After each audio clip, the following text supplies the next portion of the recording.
Täna oleme siin Saku kirikus koos ELK peapiiskopi Urmas Viilmaga ja just täna saabusid ka lõpuks kirikukellad Saku kirikusse. Milleks need kirikukellad on vaja?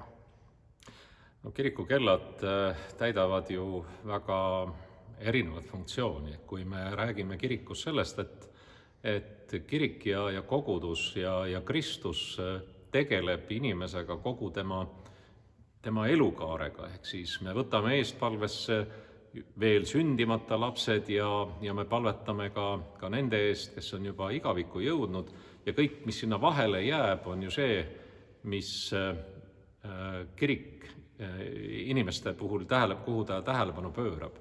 Ja kirikukellad on tegelikult seotud samade sündmustega, et me ju kutsume inimesi jumalateenistustele kellade helinaga, me lööme või helistame kelli, kui on pidulikud sündmused, laulatused, rõõmsad päevad, miks mitte ka ristimispühal, kui see peaks olema eraldi jumalateenistusest. Ja loomulikult ka leinakelli me lööme siis, kui inimest saadetakse teele ja kalmistu poole siit kirikust. Rääkimata siis muudel puhkudel, kui me lööme kelli selleks, et anda märku mõnest rõõmsast sündmusest.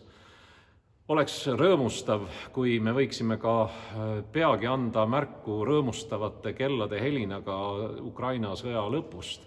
Aga täna me ju oleme helistanud läbi paastuaja igal kolmapäeval keskpäeval kirikukelli just nimelt selleks, et mälestada kõiki, kes on Ukraina sõjas praegu hukkunud ja langenud. Nii et kirikukellad on teatud mõttes sümboolselt Jumala hääl, mis kiriku tornist kostab siis inimestele, kes seda häält kuulevad.